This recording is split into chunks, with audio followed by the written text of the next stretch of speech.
Good morning, everyone, or good afternoon. It's great to see you all today. I'm Demi Mohammed, the Program Assistant at the Freer Gallery of Art. Thank you for joining us today for our art-based meditation session brought to you by the Freer and Sackler Galleries, which together make up the National Museum of Asian Art. Today, we're joined by Deborah Diamond, who is our curator of South and Southeast Asian art, who will give us a short spotlight on our artwork and answer any of your questions after our meditation led by Phil. If you have any questions along the way, please leave them in the chat function at the bottom. You can access it at the bottom of your video, and we will answer those after the meditation. Today's focus will be on the, I don't know if I'm going to say this right, Abhisarika, no, Nayika. It's a painting from the 1600 India. And as always, I'll be placing more links for information on the artwork and other things about the museum in the chat. And then you can explore. There's a link for you to explore the piece of artwork a little closer at your convenience. Again, we thank you for joining us, and I'll pass it on to Phil to get us started. Thank you so much, Demi. And hello, everybody. It's great to see you this Friday. Again, my name is Philip Bender. Normally, I'm leading the Wednesday meditations, but today I have the honor of spending a little time with you all this Friday as we come together and practice. We'll have a short meditation and then extend that meditation experience into a close viewing of the 17th century watercolor from Rajasthan, India.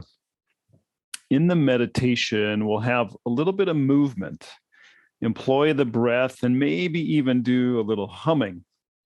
It's a very upper body oriented practice, a part of the body, that's often associated with giving or generosity, maybe even the giving of ourselves in the form of compassion or devotion. But if any aspect of this practice seems difficult or inaccessible, I encourage you to not worry about it. You might rather engage your imagination, stay with the breathing aspects, and see if you just might mentally follow along. All right, so let's head into our practice and just begin with some general movement. Inhale, open the arms, take them wide. And as you exhale, let them settle. Let's do that again. Inhale, open the arms wide, pausing. And exhale, settle. Let's do that a couple more times. Inhale, little afternoon stretch. And exhale. And again, inhale, open the arms big. And exhale, settle. So relax the arms now by your sides, your hands into your lap or on your legs. And get comfortable, making any adjustments you might need in terms of your position in your chair or on your meditation mat. Traditionally, the spine is unsupported or the back is unsupported. So if that's the posture you're choosing today, feel your head balance gently over the base of your spine. If you do need support, rest into that. But find a way to be relatively relaxed, calm, settling a moment.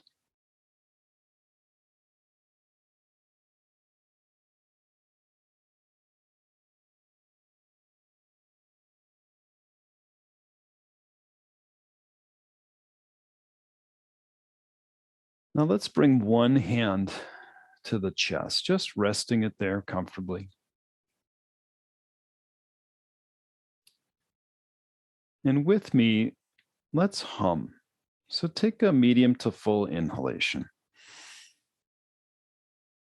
And exhale long with a hum.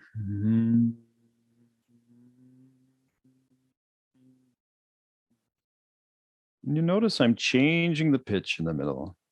Try that again. Inhale.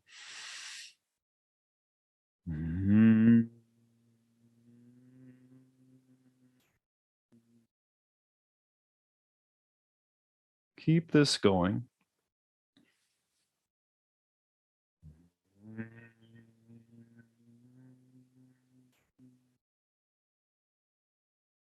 If you're in a place where it's uncomfortable to hum, just lengthen the exhalation. A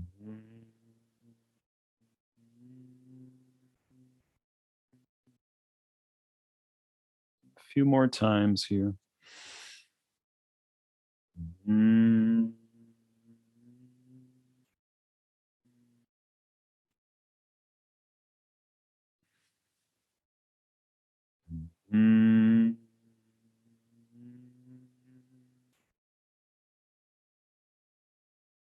Twice more.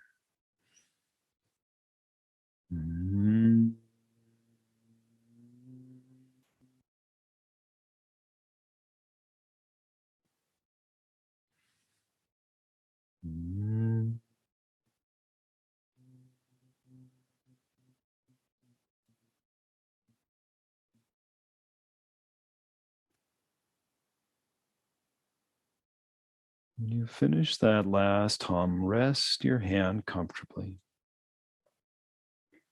closing the eyes if you so desire, and allow your attention to be absorbed by the residual vibration, the feeling in the chest or in the face.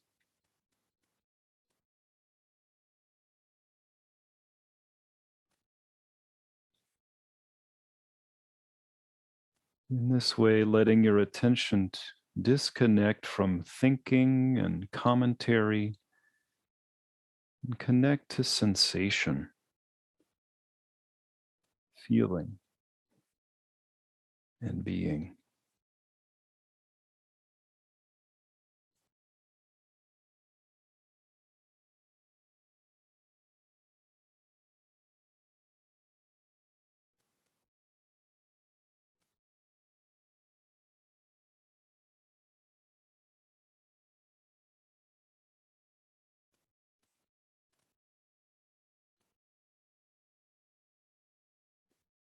If you need to adjust your posture or make any shift to be more comfortable, do so now. And come back to stillness.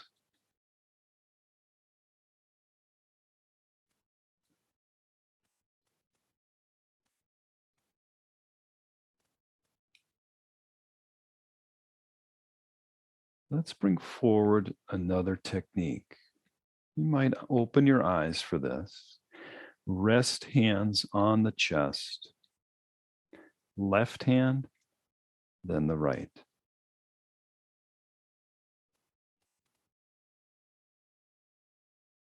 Then we'll open the hands just in front of the chest, like forming a bowl, like an offering.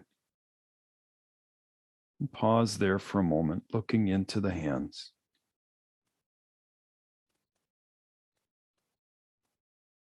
And then extend that out forward, as if to extend it into the world.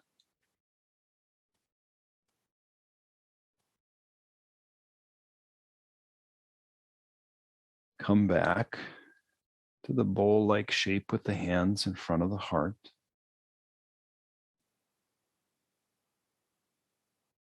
And then rest the hands again on the chest.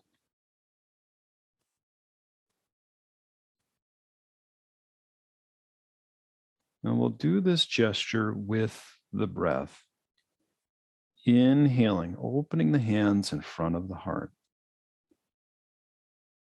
Exhaling, extending that forward into the world. Inhaling, returning just in front of the heart. Exhaling, resting hands on the chest.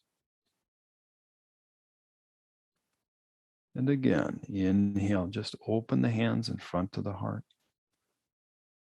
Exhale, extend.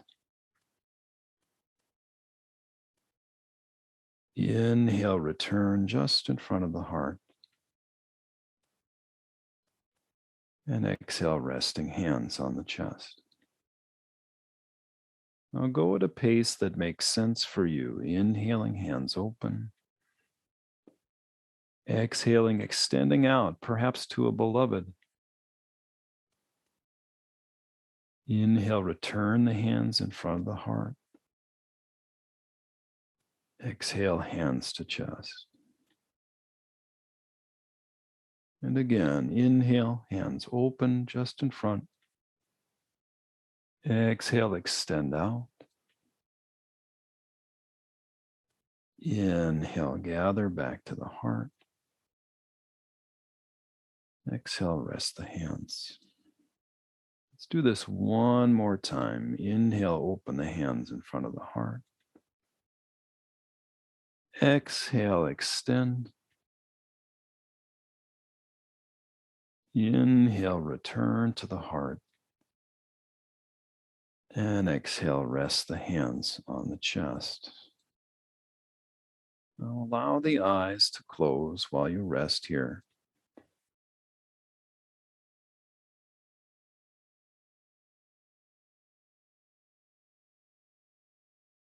Eventually allowing the hands to rest comfortably in your lap or on your legs or by your sides.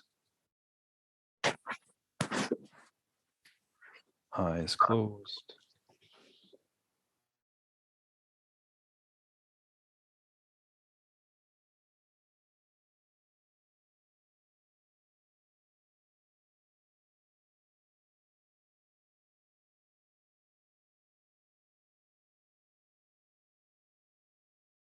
Now allow your awareness to be open and relaxed.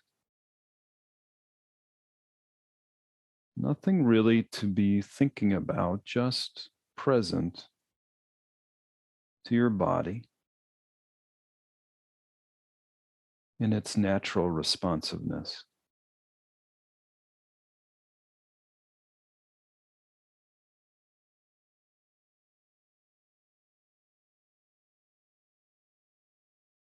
And close the eyes.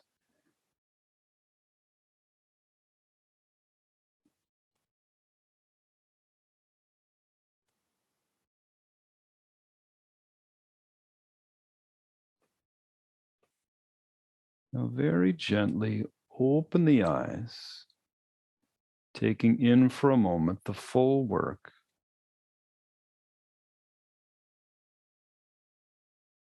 Soft gaze, soft attributes of the body, mind.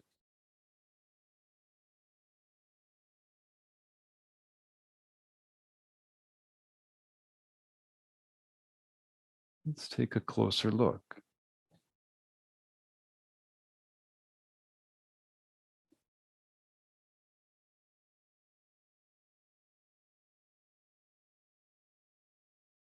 As we look around this painting, see what comes alive for you.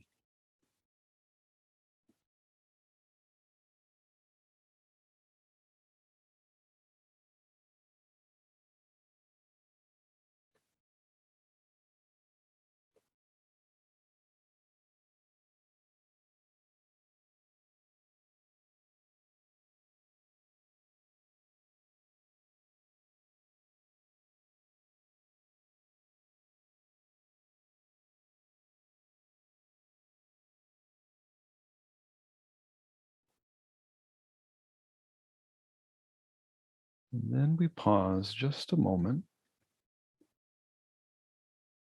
This beautiful young woman.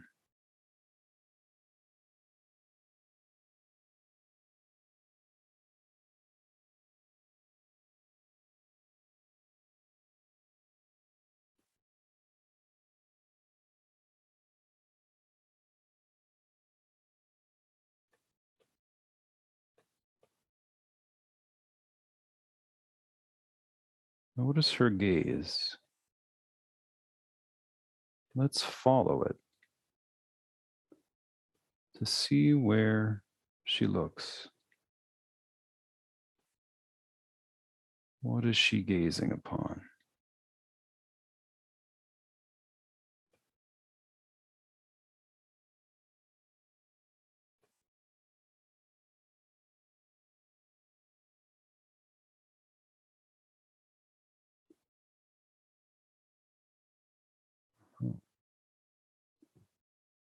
this handsome fellow.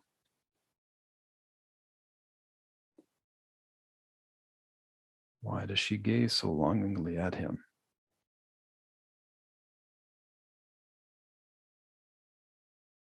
Listen inwardly for any questions that might arise, any responsiveness that might come forward.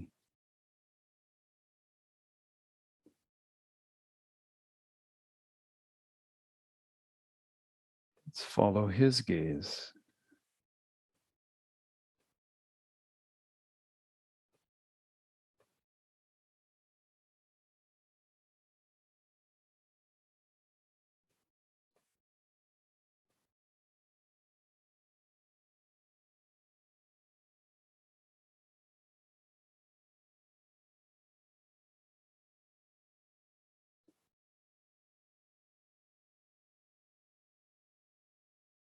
Who is this figure?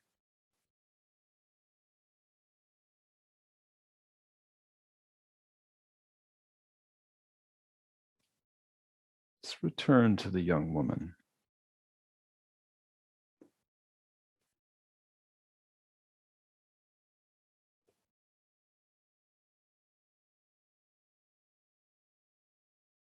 Let's take more in, scrolling down, noticing her hands,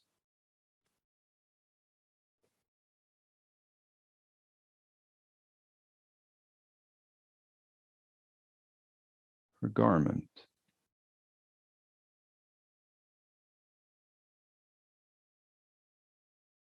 her feet,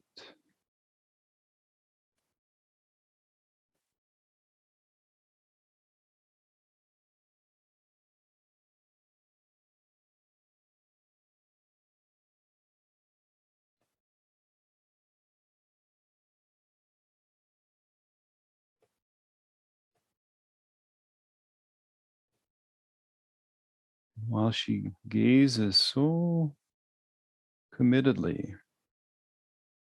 to perhaps a loved one. All is not what it seems, for something stands in the way.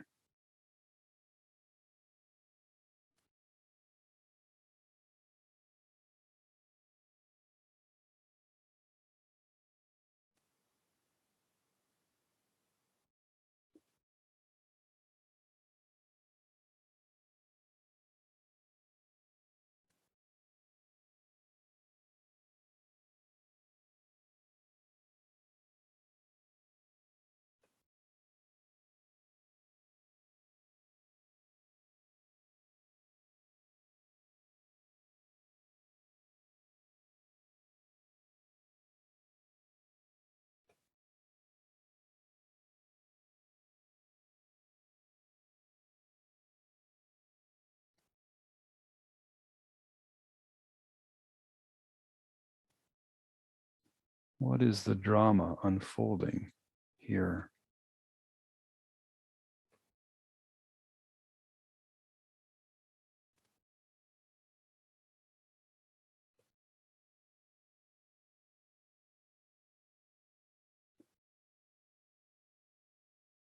What comes alive for you?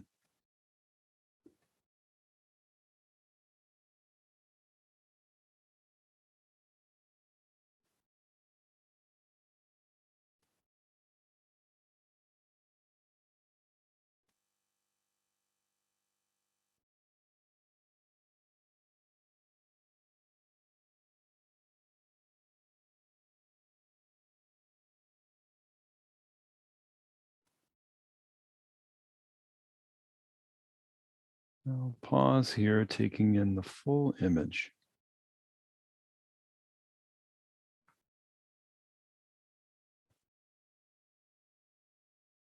Noticing any questions or insights that might come forward.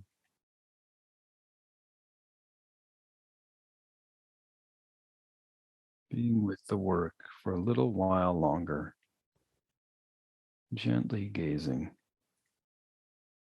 taking it in.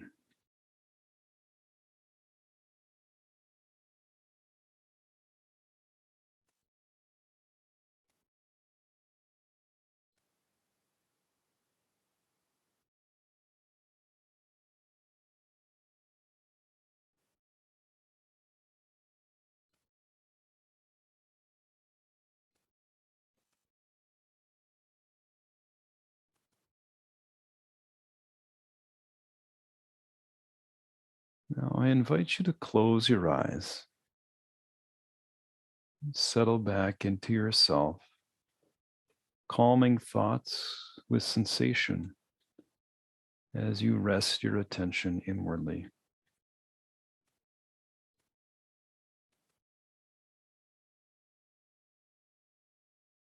And perhaps as you turn attention inward, invite it to rest with the heart. Be there for a moment in stillness.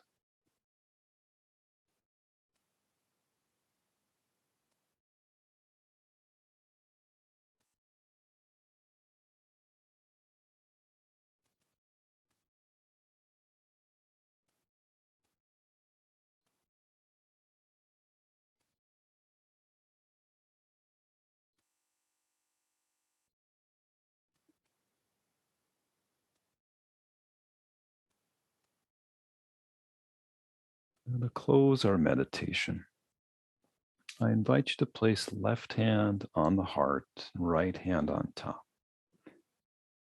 and to bow to one another in peace.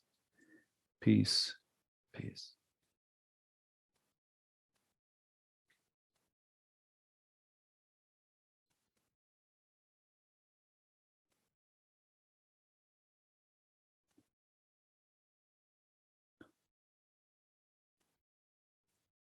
Thank you for taking some time for the close viewing.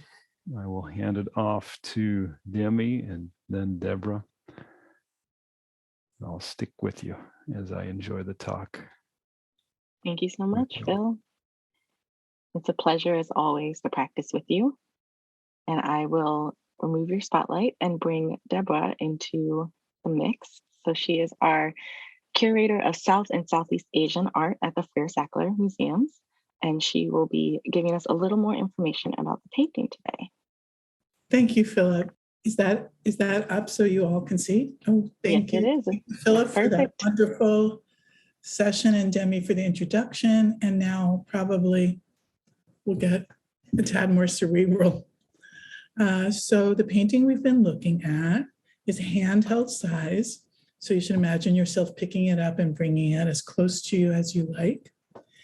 And it was made in the southern part of Rajasthan in the kingdom of Mewar, probably in the capital city of Udaipur, around 1660.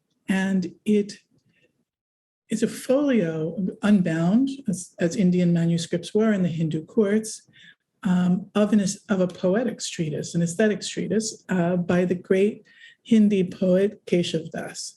And the name of the poem is called the Rasik Priya, which means the book that's beloved by connoisseurs. And it's an explication of how art and poetry in particular can make emotions come across, how we can feel emotions. And what Keshav Das does is he's building on Sanskrit aesthetics, putting it into this local vernacular language of Braj, which is early Hindi. And one of the ways he does this is through taking this very sort of beloved Indian trope of classifying all the different kinds of lovers and all the different kinds of love situations. So the dominant emotion here, is it's called Sringara Ras, it's the erotic or romantic emotion. And the question always is, how is it that like an artwork can make us feel, something so strong? How can a horror movie scare us but not terrify us? How can a story or a poem make us feel the sweet pang? And the type of heroine that he's writing about here is the Abhisarika, which means the heroine who is fearless. And so our heroine here is fearless because she's so besotted, she's so incredibly in love and filled with desire for her beloved that she goes out on a dark and stormy night and then, encounters, but totally ignores all of these things that get in her way. So if we look closely at her body, it's me who can do that now. Okay, here she is. So she's dressed as a princess, a Rajasthani princess, in a gold skirt and a transparent veil. And it's raining so hard that she's bunched up her skirt. That's what she's holding in her hand, so she doesn't get it wet. But she doesn't realize that as she's walking, she's treading on snakes. She is that intent. And then the other dangers, that again, she doesn't notice are these goblins breathing fire. And she's imagining, I think, her lover here, who is the blue god Krishna. They're both about 16 years old. They're incredibly in love. Her name is Radha. She's a village girl. He is Krishna, the great god, the avatar of Vishnu, who's come down to live, in a village. And even though they live in a village, he's depicted, as a handsome Mewar prince.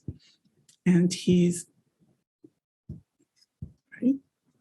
So he's got this gold turban and he's wearing this muslin robe. The more transparent the muslin, the more fine and the more desirable and the more expensive, would be the garment. And so at this point in time, actually in Indian history, clear or transparent muslin is the most desirable fabric. And not only that, it's been dipped in the style of the 17th century, it's been dipped, you see its shoulders are dark, into musk. So that it's not only beautiful and light and soft on the skin, but he's surrounded by the smell of musk. It's kind of like opium perfume. And we know he's a prince because he's holding a little mace and he's leaning against this big golden pillow, and he's absolutely calm, and he's the one who's waiting. Also, if we go up, we can see the artists at this time always would have particular fun when they were depicting clouds and the storms of the monsoon. So those squiggly snake-like gold things are peals of lightning. And then the clouds the artist used like a wet or paint, like you can feel that it's just, those clouds are just soggy. They're just, the water's about to come out of them. And my favorite pigment is here. See here at this blue, you can see it's a little bit grainy. See that? It's a little different than the other pigments. So this is smalt, which is a pigment that's made out of ground glass.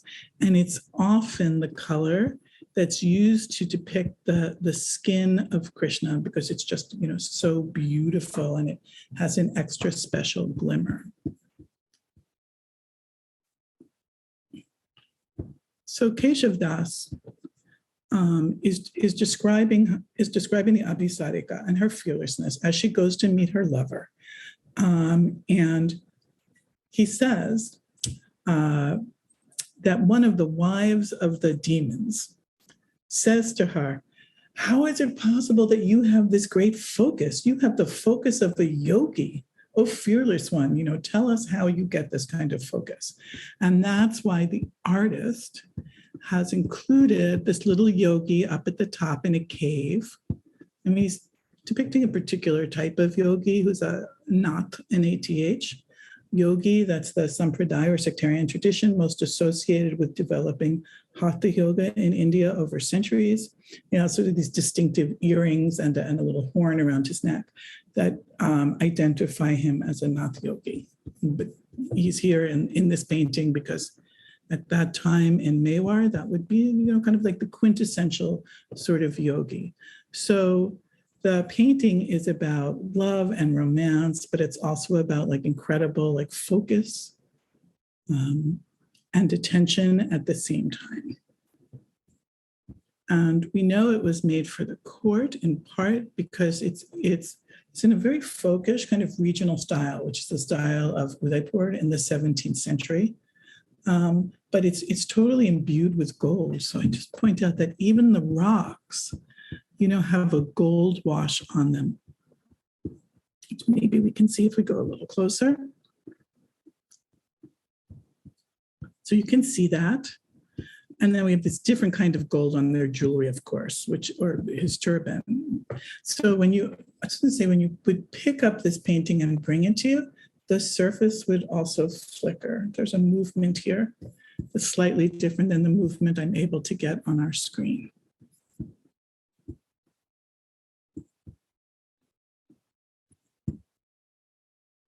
And then I think the only thing I would add is that the Rasik Priya, which is written in 1591, becomes such an important and beloved manuscript that it's illustrated in all the courts of North India in the 16th, 17th, 18th century.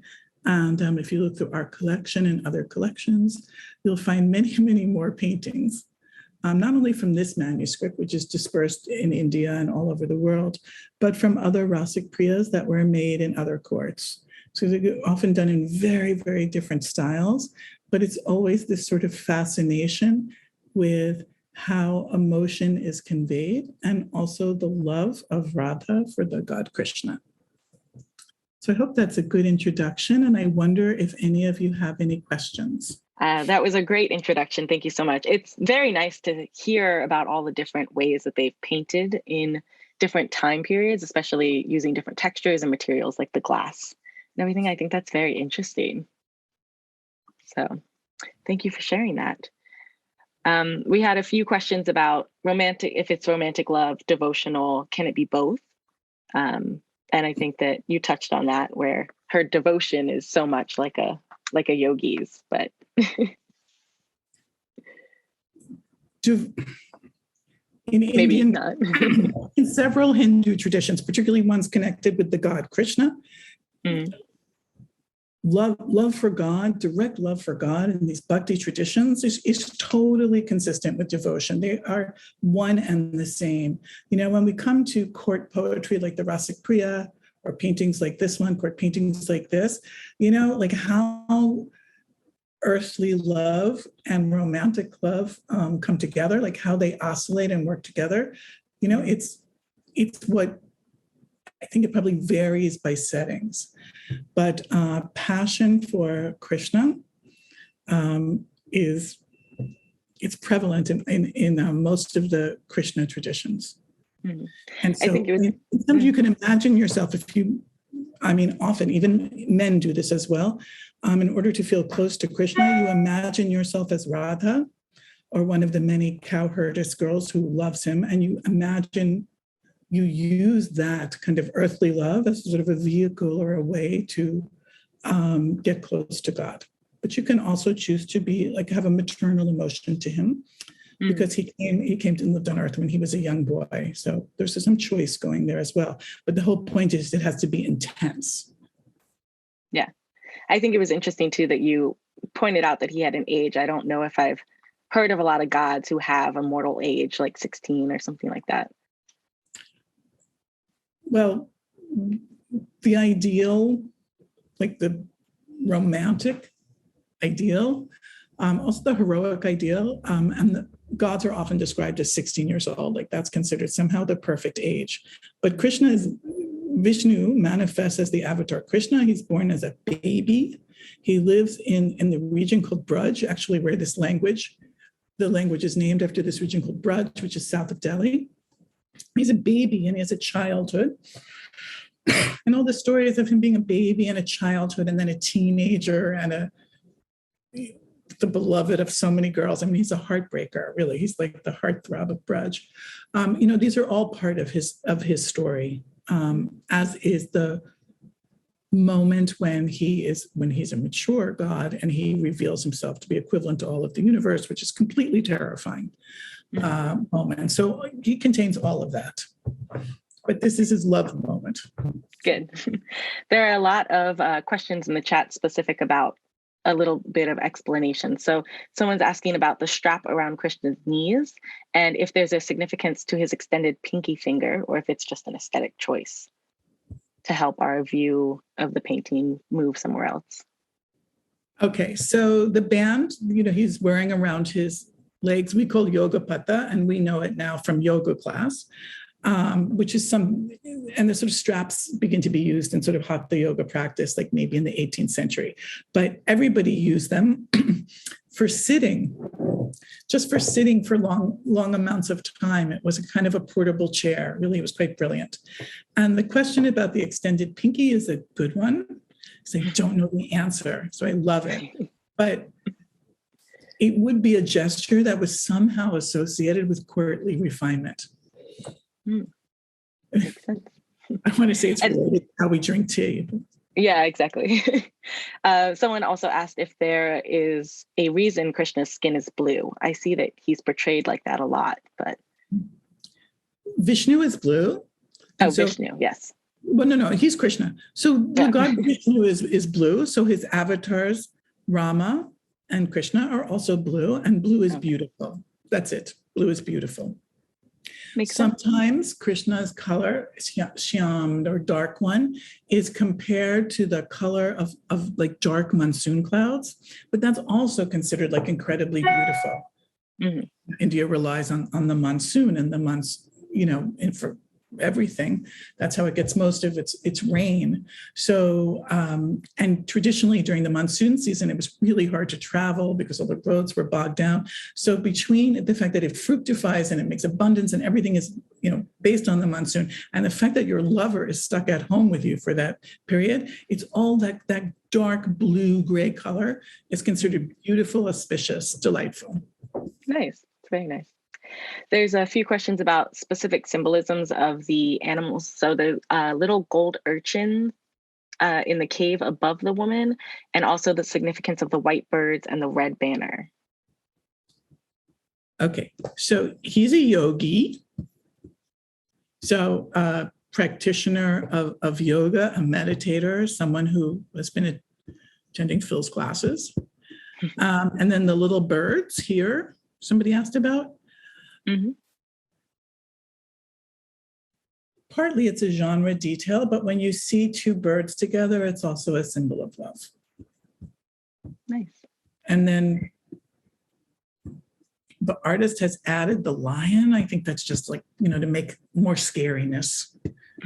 There was a question about the particular tiger pose, if it's symbolic, and what particularly is coming out of this man's mouth. It looks like it might be just fire. This pose of this tiger or lion thing, actually, I think it's a motif and a trope that first appears in Persian painting, and then it gets copied by artists. So that's sort of an artist pose. This is fire. It's a fire-breathing demon. She's really brave. Look at that. She is brave. When you said, she was walking through and being fearless, it might show my age, but I just thought of Beauty and the Beast and that scene where she goes through the woods to get back to the castle and has to beat off all the wolves. So there's a lot of stories, I think, that we grew up on where, the woman is so fearless and she has to get to the end of her journey, which is pretty cool. And May Lam is saying that she has a friend in India whose name is Krishna. Is that a common given name to males? It's a name for both men and women, actually. I mean, literally, it sort of means dark one, but people are being named after the god himself. And then Katya is also asking why Krishna is looking away from the princess.